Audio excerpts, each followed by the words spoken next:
part 2 of your full spoiler movie review for Kraven. Spoilers, spoilers, spoilers. Okay, here we go. Okay, so Calypso done did her thing with the archery one time, and then we don't see her again. I don't remember seeing her at the end fight, not in the epilogue. Like, okay then. So that's the second of 2 women in this entire film. But now comes the final fight. Rhino becomes all rhinocerosy, and they're fighting, and then there's like a yak stampede. Well, Kraven manages to get a cable. He gets it around Rhino, and then he wraps it around a yak's neck. The man who fights against animal cruelty and poaching wrapped a cable around a yak's neck so that it could carry Rhino away. And Dimitri's okay, and Rhino, I think, dies. We don't see him die. We see him demorphifying, which I'm assuming is him dying. I mean, he said he would. This is a movie. You show it. You don't tell. So then Sergei finds his dad up in North Russia. His dad, who refused to pay $20 million for the release of Dimitri, as he said that made his power look weak or some shit. Well, Sergei basically calls him a piece of shit and walks away, and then Russell Crowe gets eaten by a bear. Now what I'm trying to figure out on that one, because all Sergei actually did was steal the bullets out of the double shotgun, to which then Russell Crowe can't shoot the bear. Can he also control when bears attack, or is that just a really good coincidence? Which then at that point, did he control the yaks? So there was I think it was a snow leopard at one point. Couldn't he have just gotten more snow leopards? Could he have gotten maybe some birds to come and peck out eyes and shit on them? You know, if hawks and pigeons can carry messages, I don't see why they couldn't drop sticks of dynamite. But anyways, cut to 1 year later. Their dad's dead.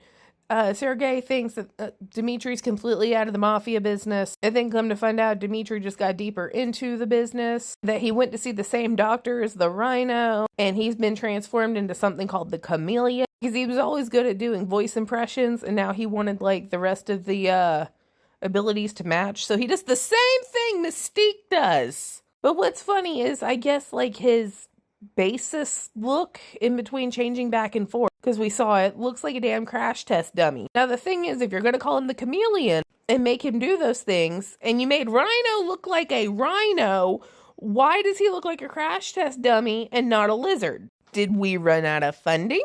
We were in production hell for 3 years. Did we miss it? Apparently his dad left him a note before he died. I guess he knew he was going to die. I don't actually know. There was a letter for him. And he left him this vest with the mane from the lion that tried to kill him, or technically did kill him because he was dead for 3 minutes. So Sergei takes off his shirt so that he can put on this cool vest. Why he needed to take off his shirt for this, I don't know. Because usually you wear your vest over a shirt. And then he sat in this cool chair in the end. Now, the cool chair did not, in fact, have the stag horns all over it, and there were no skulls around it. And I don't understand what villains aren't born, they're made has to do with this. I mean, they say he's a villain in comics and shit, but he did nothing to be a villain in this movie. Not a singular thing. He was taking out poachers. That's some vigilante justice shit. And I'm also trying to figure out the very beginning, because he wasn't technically the one going to jail. It was another guy who looked just like him, and he took his place and did a fake tattoo and shit. Killed him so that he could get into the prison so that he could take out that mafia boss and get away. How did he know there was going to be a guy going to that specific gulag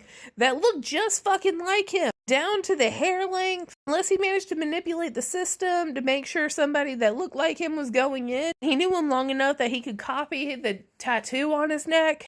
Why did he take his shirt off when he got on the plane? And he put the shirt back on right before he got off the plane. You would think maybe because it was dirty or wet or cold or whatever, but he put it back on to go back outside, which means he had no reason to take his shirt off other than for the sexual thrill. I'm not actually mad at that part, I'm just confused. Now, did I like it?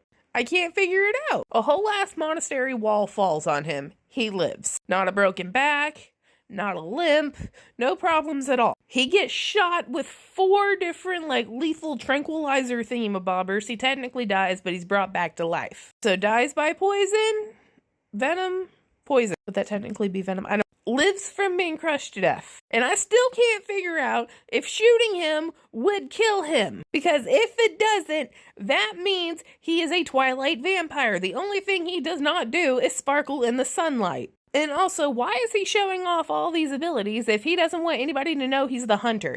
Kind of a big point of him is to be a legend. Anonymity. He doesn't want people to know that Hunter actually exists until he kills him, but he has no problem going through London, ripping off doors and climbing up walls, pulling down whole ass helicopters. And then they keep saying he's a legend, but did the legend show up after he started doing all this, or was it before and he just wanted to play into it? I don't know. What I do know is that the little preacher bad guy rhino thing did this incredible laugh, akin to Michael Sheen's laugh in Breaking Dawn Part 2. Why is it there? I don't know, but it's enjoyable. So did I like it? In the goofiest way possible, I can sit through it. Maybe not again, but like in passing kind of thing. I'm gonna give it a 4 out of 10. I wasn't miserable, but I was confused. Also, I think I gave Madam Web a 3 out of 10, and it's maybe just a hair better. I mean, everybody seemed like they at least wanted to be there, even if it wasn't very good. They at least were trying. And what you lack in talent, you make up in enthusiasm. So 4 out of 10. Okay, bye.